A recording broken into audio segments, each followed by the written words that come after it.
Les forts de Trois-Rivières, 1634-1765.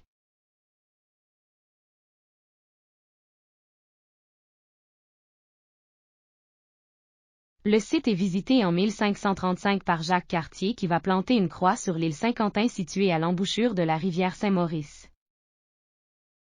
Puis en 1599, le site sera à nouveau visité par François Gravé-Dupont. Champlain comprit en 1603 l'importance stratégique de Trois-Rivières, poste avancé, d'où l'on pourrait contenir les Iroquois, et assurer sur le fleuve le libre passage des pourvoyeurs de la traite. En 1618, pour la première fois depuis la fondation de Québec, la traite se fit à Trois-Rivières. Il en fut de même en 1620, 1621 et 1622, de 1623 à 1629. Le 4 juillet 1634, le poste de Trois-Rivières est fondé sur le Platon, une petite éminence de terre, haute de 35 mètres au-dessus du fleuve, à la demande de Champlain, par un dénommé Laviolette accompagné d'artisans et quelques soldats. Dès son établissement, Laviolette fait construire une palissade, à l'intérieur de laquelle on érigea quelques maisons pour servir de logement et de magasins. Trois-Rivières devient le carrefour du commerce des fourrures.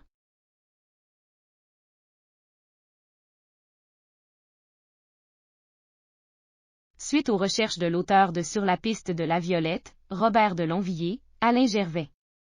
Ce serait plutôt Robert de Longuevillers et non Laviolette qui est le fondateur de Trois-Rivières. Le document en question date de 1635. C'est une déclaration de son père, Christophe de Longuevillers. Il donnait ses états de service, il parlait de sa famille. Ce document-là, reconnu par le bailli, est une déclaration officielle. Christophe parle de ses autres fils, au moins pour 3 autres.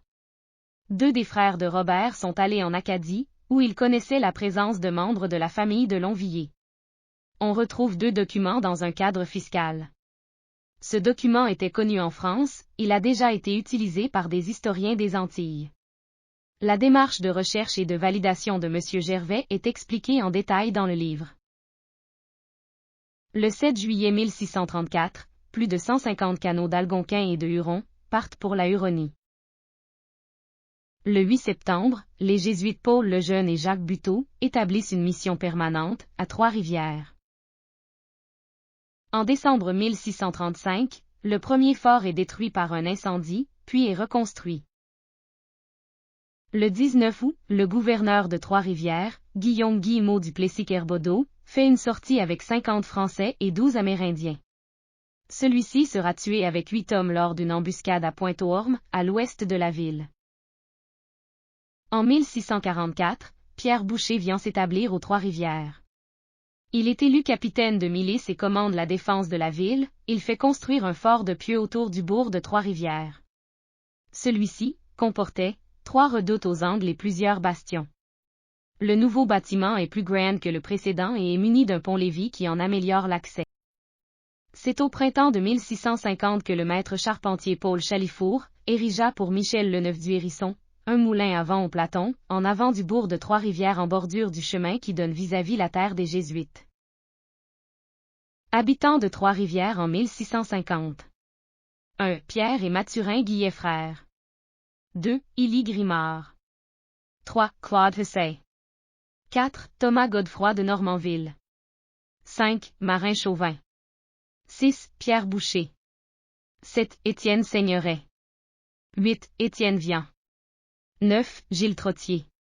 10. Sébastien Daudier. 11. Sébastien Daudier. 12. Jean Sauvaget. 13. Claude David. 14. Guillaume Pépin. 15. Antoine Desrosiers. 16. Mathurin Baillargeon. 17. Le fief Pachirimi. 18. Jean Verendy Grandménil. 19. Guillaume Isabelle. 20. Marin de Repentigny. 21. Émery Caillutot. 22. Résidence des Jésuites et Chapelle. 23. Bertrand Fafard dit Laframboise. 24. Pierre Lefebvre. 25. Jacques Aubuchon. 26. Jean Houdan dit Galarbois.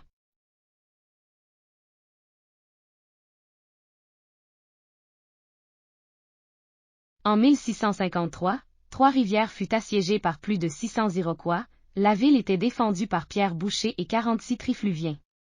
De juin, jusqu'à fin août 1653, les Iroquois encerclent la ville, brûlent les habitations et détruisent les récoltes, puis prennent d'assaut le fort des Trois-Rivières. La paix ne fut signée que lorsque les Iroquois rendraient tous les prisonniers qu'ils avaient faits, tant français qu'autochtones, qu'ils iraient chercher ceux qu'ils avaient dans leur village et les ramèneraient dans 40 jours, puis qu'ils viendraient à Québec demander la paix au gouverneur Lauzon et la conclure. Ce qui fut fait. En 1661, le 24 mai, le sieur de la Poterie se fait concéder par le gouverneur d'Argenson le terrain du moulin, pour le faire démolir afin d'en construire un nouveau, au même endroit, qu'il nommera le Moulin Neuf.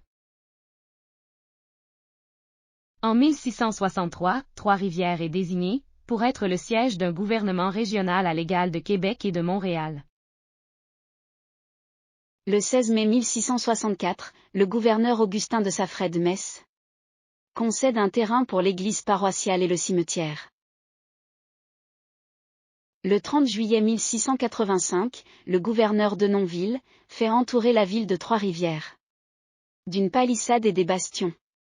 Le platon n'a pas de muraille, mais porte 7 canons sur des affûts.